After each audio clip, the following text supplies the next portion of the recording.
Sa unang 3 araw ng impeachment trial ni Vice President Sara Duterte, nanindigan ng prosekusyon na matibay ang naging testimonya ni NBI Senior Agent John Mark Calilong. Yan ang ulat ni Sheila Natividad.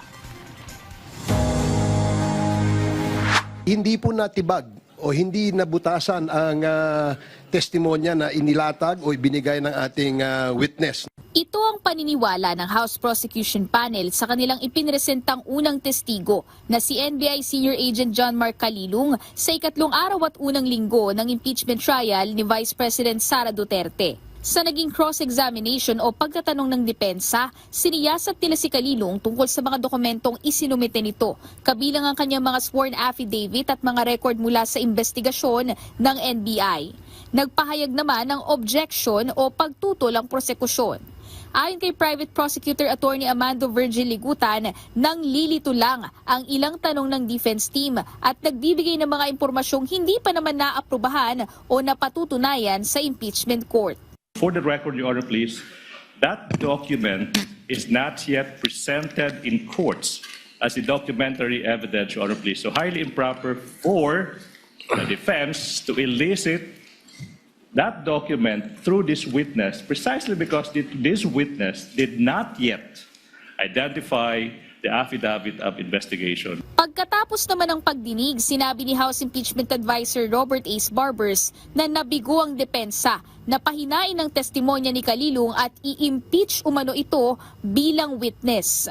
Dagdag pa niya, wala namang naging pagbabago o consistent ang mga pahayag ng testigo mula pa sa umpisa ng investigasyon hanggang sa pagharap nito sa impeachment court.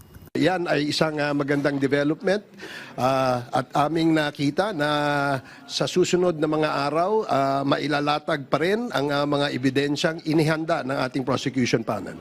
Nagpaalala naman ang House Prosecution Panel sa publiko na huwag manghusga agad o magbigay ng maagang desisyon dahil nag-uumpisa pa lamang ang impeachment trial. Ayon naman kay Impeachment Prosecutor Ramon Rodrigo Gutierrez, dapat tingnan ang proseso base sa lakas ng mga ebidensyang ipinipresenta sa korte. This is not the process, the whole process of impeachment trial is not about yung paramihan po ng mga motion that was granted or paramihan po ng puntos na binibilang po ng ating mga kababayan na nanonood. But it's actually about the quality of the questions that are being asked. Samantala, humiling na rin ng sabina ang House Prosecution Panel para sa kanilang mga susunod na testigo. Sa Lunes, July 13, nakatakdang isa lang ng Prosecution Panel si NBI Regional Director Attorney Jeremy Lotok. Kasunod naman nito si Attorney Zuleika Lopez na tumatayong OVP Chief of Staff sa darating na Martes, July 14. At maging si House Legislative Security Bureau Executive Director at former AFP Captain Belinda Bello sa July 15, Miyerkules. Samantala, ipaalam naman ng prosekusyon sa impeachment court sa susunod na linggo kung maihaharap nila bilang testigo si NBI Director Melvin Matibag. Sheila Natividad, para sa Bayan.